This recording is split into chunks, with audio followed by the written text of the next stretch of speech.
A very good morning to dear students. जैसे मैंने अपने प्रीवियस लेक्चर में बोला था कि अपने नेक्स्ट लेक्चर में लेके आऊँगा balance equation and unbalanced equation.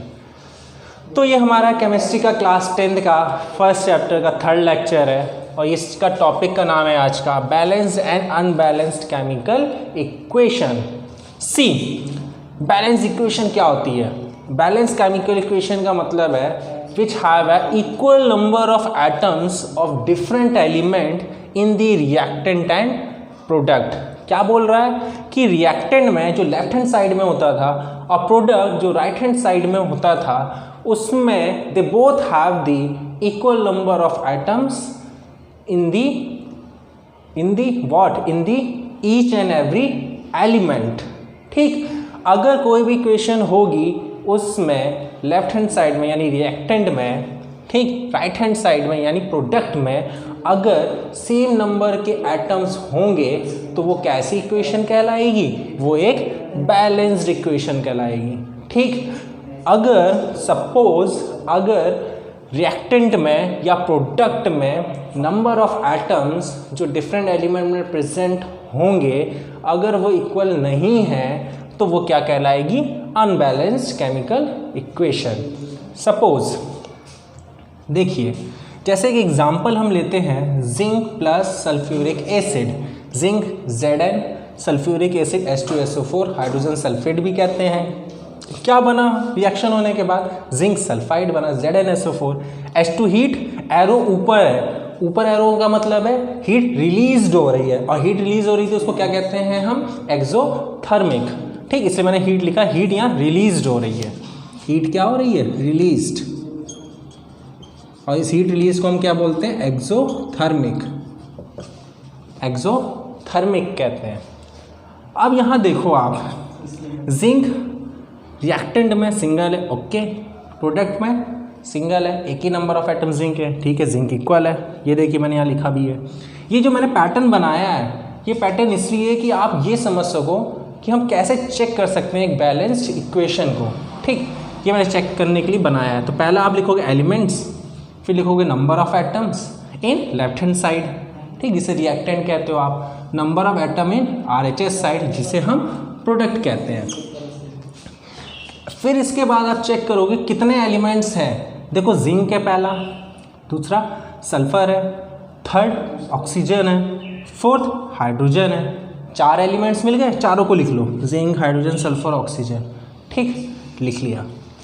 Zinc की बात करते हैं, number of atom in left hand side जिसे रिएक्टेंट कहते हैं। लेफ्ट हैंड साइड में रिएक्टेंट में जिंक कितना है बेटा? 1 एटम है, 1 लिखा। ठीक, राइट हैंड साइड में प्रोडक्ट में जिंक कितना है? ये देखो 1 है, 1 लिखा। इक्वल, इट मीन जिंक तो बैलेंस्ड है, इक्वल है। चलो जिंक की बात हो गई। हाइड्रोजन पे आए, रिएक्टेंट में हाइड्रोजन कितना है? 2। प्रोडक्ट में आए, प्रोडक्ट में हाइड्रोजन कितना है? 2, इट मीन्स हाइड्रोजन भी बैलेंस है। थर्ड है हम सल्फर पे, रिएक्टेंट में देखा हमने लेफ्ट हैंड साइड में सल्फर कितना है? 1। प्रोडक्ट में हमने देखा, ठीक, राइट हैंड साइड में सल्फर कितना है? 1, तो सल्फर भी क्या है? बैलेंस्ड है। ऑक्सीजन पे आए, लास्ट एलिमेंट हमारे इस रिएक्शन का, कितने ऑक्सीजन है रिएक्टेंट में? 4। प्रोडक्ट में कितने ऑक्सीजन है? 4। ये भी देखो हमने 4, ये भी बैलेंस्ड है। तो अगर आपको किसी भी इक्वेशन को चेक करना है ना कि वो बैलेंस्ड इक्वेशन है कि नहीं है, आप 3 हेडिंग लिखिए, element, number of atom in LHS, number of atom in RHS। ठीक, सारे एलिमेंट्स लिखो, नंबर ऑफ एटम लिखो, लेफ्ट हैंड साइड में क्या है सबके, नंबर ऑफ एटम RHS में लिखो क्या है। अगर सबके नंबर ऑफ एटम सेम हो गए तो वो एक बैलेंस्ड इक्वेशन है। ठीक, इसका मतलब जिंक जब हाइड्रोजन सल्फेट से रिएक्ट होता है तो वो कैसी इक्वेशन है? एक बैलेंस्ड इक्वेशन है।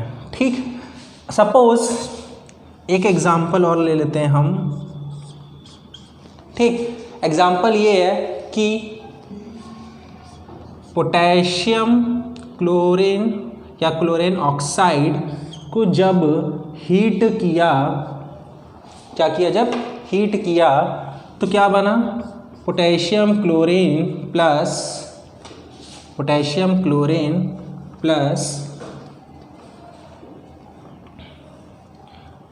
ऑक्साइड, ठीक, इसको यहाँ लिख लेते हैं बैलेंस्ड इक्वेशन। अब इसको देखो, अब इसको ध्यान से देखना, अगर यहाँ पे ऐसे किसी ने लिख दिया होता, ठीक, इस इक्वेशन को, अब इसका हम निकालते हैं यही pattern, elements, number of atom in RHS and LHS। हमने देखा लेफ्ट हैंड साइड का, ठीक, अब मैं अनबैलेंस का दिखा रहा हूँ।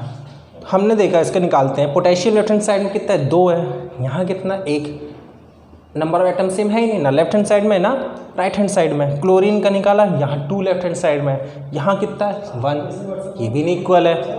यहाँ देखा ऑक्सीजन कितना है, 3 2 जा 6 ऑक्सीजन है लेफ्ट हैंड साइड में, यहाँ कितना है 3 नहीं है। तो ऐसी इक्वेशन आ जाए जिसमें क्या है, number of atom left hand side में और राइट हैंड साइड में इक्वल ना हो। नंबर ऑफ एटम्स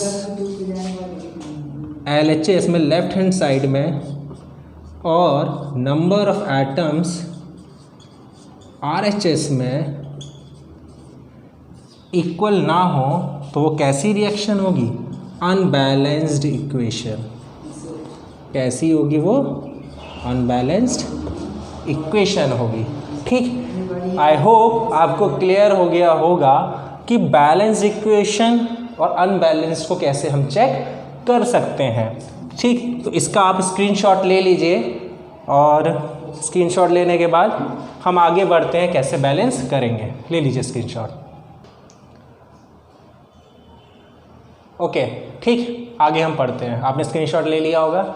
आगे ये है बैलेंसिंग अ केमिकल इक्वेशन, ठीक। हमने ये जहाँ पढ़ लिया बैलेंस इक्वेशन क्या होता है, अनबैलेंस्ड इक्वेशन क्या आता है। इसी भी इक्वेशन को बैलेंस्ड करने के लिए कुछ स्टेप्स होते हैं, एल्गोरिदम्स होते हैं, रूल्स होते हैं, ठीक। आपने 9th क्लास में 2nd चैप्टर में आपने पढ़ा था मैटर इन आवर सराउंडिंग में, और 3rd chapter the atoms and molecule में पढ़ने से पहले कि एक हमने 2 लॉज पढ़े थे, law conservation of mass and the law of the constant proportion. जब law of conservation of mass पढ़ा था तो हमने बोला था क्या कि energy can neither be created nor be destroy but it remains constant. इसका मतलब ये था कि वो उसका reactant LHS is equal to the RHS। Balance chemical equation जिस लॉ को प्रेफर करती है वो है लॉ ऑफ कंजर्वेशन ऑफ मास। तो ये 1 मार्क्स का क्वेश्चन बोर्ड में आता है कि बैलेंस केमिकल इक्वेशन किस लॉ को सेटिस्फाई करती है, तो ये लॉ ऑफ कंजर्वेशन ऑफ मास को सेटिस्फाई करती है, ठीक। तो ये चीज़ एक 1 मार्क्स का क्वेश्चन हो गया। स्टेप्स इन्वॉल्व एग्जाम में आता है, by hit and trial method आप बैलेंस करो इक्वेशन को, ठीक। तो उसका ये एल्गोरिदम है, क्या प्रोसीजर हमको फॉलो करना है। पहले क्या करना है, प्रीवियस लेक्चर में आपने देखा ही होगा, पहले हम वर्ड इक्वेशन लिखते हैं, ठीक। फिर हम उसका फॉर्मूला इक्वेशन लिखते हैं, स्केलेटल इक्वेशन लिखते हैं। फिर उसको आपको इक्वेशन लिखने के बाद उसको एक बॉक्स में लेना है। अब आप सर्कल ले लो या ऐसे आप स्क्वायर ले लो, वो आपकी मर्जी है। List the number of atom of different element, ठीक।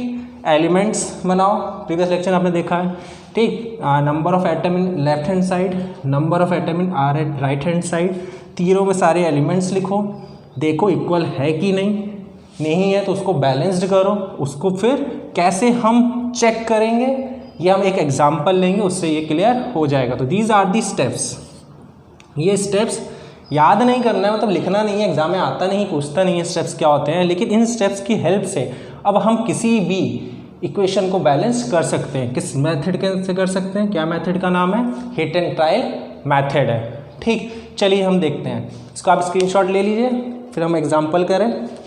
एग्जाम्पल है, चलिए एग्जाम्पल लेते हैं, हम आयरन का एग्जाम्पल लेते हैं, ठीक। थोड़े एग्जाम्पल हम लोग चेंज करते रहें जिससे कि सारी रिएक्शन NCERT की कवर हो जाए, क्योंकि मेन है वो सब NCERT है, NCERT पे आप फोकस करिएगा। चलिए लेते हैं हम, जब आयरन वाटर के साथ रिएक्ट करता है, Fe आयरन वाटर के साथ रिएक्ट करेगा तो क्या बनेगा, ये बनेगा आपका ferrous oxide.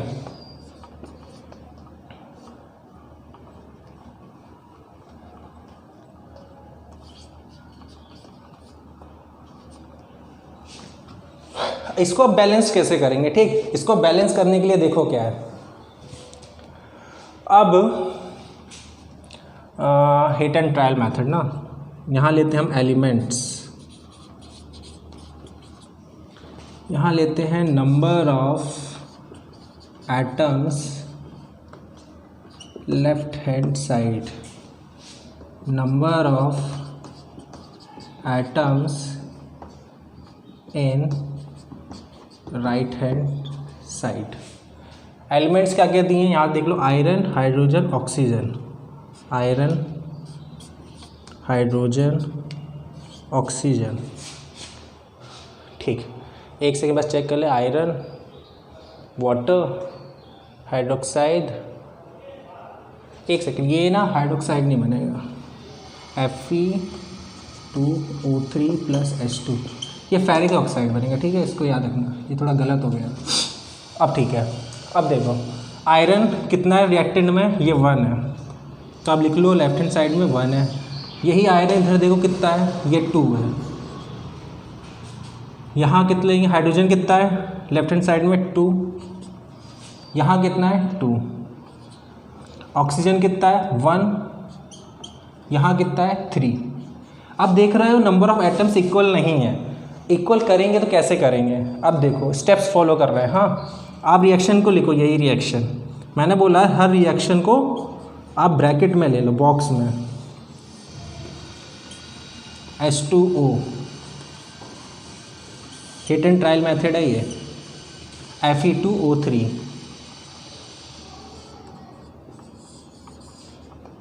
H2। Third step था take that elements which have the biggest formula.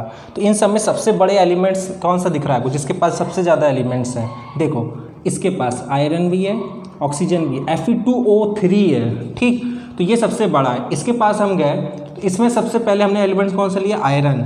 Iron RHS में 2 है, तो हम 2 से 1 तो कर ही नहीं सकते, है ना। लेफ्ट हैंड साइड में कितना है 1 है, इस 1 को हम अगर 2 बना दें, इट मीन्स ये आयरन कितना हो जाए, यहाँ 2 हो जाए, तो राइट हैंड साइड और लेफ्ट हैंड साइड में आयरन क्या हो जाएगा, बैलेंस्ड हो जाएगा।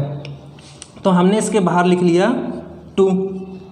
ठीक, आयरन बैलेंस हो गया, कितना हो गया, आयरन 1 से 2 हो गया, याद रखिएगा। अब आयरन के बाद आते हैं ऑक्सीजन पे। ऑक्सीजन कितना था, ऑक्सीजन था 3। ठीक, ये राइट हैंड साइड में, और कितना है लेफ्ट हैंड साइड में 1 यहाँ। तो ऑक्सीजन कितना चाहिए, 3 चाहिए। ऑक्सीजन कितना हो जाएगा आपका, नहीं आप रेक्टेंगल ले रहे हैं ना, रेक्टेंगल, स्क्वायर ले लीजिए। कितना हो जाएगा ये, यहाँ लिखिए 2 ब्रैकेट Fe+3, नंबर बाहर ही रहेगा, ब्रैकेट में रहेगा ही नहीं, H2O Fe2O3 + H2। चलिए 3 हो गया, ऑक्सीजन बैलेंस, आयरन बैलेंस। अब हम आते हैं हाइड्रोजन पे। हाइड्रोजन ऑलरेडी बैलेंस था, लेकिन ऑक्सीजन को बैलेंस करते करते हमने यहाँ देखा कि ऑक्सीजन को बैलेंस करते करते ऑक्सीजन के बैलेंसिंग की वजह से हाइड्रोजन डिस्टर्ब हो गया। अगर यहाँ हमने 3 लिखा है, ऑक्सीजन 3 है, तो H2 देखते हो 3 × 2 = 6। It means left hand side में कितने हाइड्रोजन हो गए, यहाँ 6 हो गए, और राइट हैंड साइड में कितने, 2 हैं। इसका मतलब इसको 6 बनाना पड़ेगा। अगर इसको 6 बनाना पड़ेगा तो यहाँ हमें कितना और चाहिए, यहाँ हमको 4 और चाहिए। इट मीन्स 4 चाहिए, ऐसा नंबर हो जो इससे मल्टीप्लाई हो जाए और कितना हमको मिल जाए, 6। इसका मतलब वो 3 है ना। तो हम इसके आगे क्या लिख लेंगे, 3। इसको थर्ड स्टेप में लिख लेते हैं, चलो, वरना समझ में भी नहीं आएगा। Fe+3 H2O Fe2O3 + 6 H2। अब जरा रिएक्शन को देखो, अब पूरा बैलेंस्ड है। अब ये जो था अनबैलेंस, इसको हटा दो, यहाँ लिख लो 2, यहाँ लिख लो 3, और यहाँ पे लिख लो 6। देखो यहाँ भी बैलेंस्ड हो गया, तो साथ साथ 2 बैलेंसिंग की हमने, एक तो हिट एंड ट्रायल मेथड को भी बैलेंस किया, और ये भी बैलेंस्ड हो गया। यहाँ से तो क्लियर हो गया कि बैलेंस्ड है। यहाँ कैसे चेक करोगे, बहुत सिंपल तरीका है, इसको मान लिया करो इक्वल टू है। ठीक, मैथ्स, आयरन 2, यहाँ कितने राइट हैंड साइड में 2, आयरन बैलेंस्ड, सही है, चेक हो गया। Last hydrogen left hand side में 3 × 2 = 6, यहाँ पे यहाँ 3 होगा, सॉरी 3, यहाँ कितना हुआ 6। देखो यहाँ भी हाइड्रोजन बैलेंस हो गया, थर्ड ऑक्सीजन पे है, लेफ्ट हैंड साइड में कितना है 3, यहाँ कितना है, इसको ढक दिया करो, जब भी ऐसे हो ना दिक्कत इसको ढक दिया करो। अब कितना है 3, यहाँ पे देखो कितना है 3, तो ऑक्सीजन भी बैलेंस्ड है। तो हमारा ये फाइनल आंसर आप बॉक्स में नहीं लिखोगे, कैसे लिखोगे, 2Fe plus 3H2O Fe2O3 3H2O, ये हो गई हमारी बैलेंस्ड इक्वेशन।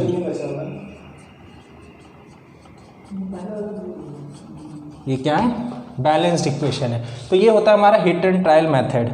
ठीक, एक चीज़ ये याद रखना, जो मैंने स्टेप्स लिखे हैं बॉक्स वाले, एक बार में एक ही एलिमेंट का लिखना। ठीक, एक बार में एक ही एलिमेंट का। ठीक, तो जैसे यहाँ आयरन का तो आयरन लिखा, यहाँ पे हाइड्रोजन का तो हाइड्रोजन लिखा, यहाँ ऑक्सीजन का है तो ऑक्सीजन का लिखा। और फाइनल आने के बाद एक बार चेक कर लेना दोनों में कि इक्वल है कि नहीं है। ठीक, और फाइनल इसमें आंसर नहीं लिखोगे बॉक्स में, ऐसे लिखोगे। तो ये हिट एंड ट्रायल मेथड, और ये एग्ज़ाम में आता है बोर्ड में 5 मार्क्स का। ठीक, और ये पूछता है 1 मार्क्स में कि किस लॉ पे बेस्ड है, तो लॉ ऑफ कंजर्वेशन ऑफ मास पे बेस्ड है। ठीक, तो और क्वेश्चंस आप बैलेंस करिएगा। जो हमारा नेक्स्ट लेक्चर रहेगा उसमें मैं कुछ क्वेश्चंस लेके आऊँगा डिफ़िकल्ट, जितने भी एनसीईआरटी के हैं, तो इतने लेंदी क्वेश्चन है तो वो कैसे बैलेंस होंगे। ठीक, वो भी हिट एंड ट्रायल से, हिट एंड ट्रायल से बैलेंस वो नहीं होंगे। ठीक, क्योंकि अगर उसको बैलेंस करने लगे ना ब्रैकेट वाले, तो आप करते रह जाओगे, 1.5 पेज में ख़त्म होगा। तो उस टाइम में आपके लिए एक शॉर्टकट ट्रिक लाऊंगा कि कैसे बैलेंस किया जाता है। ठीक, थैंक यू।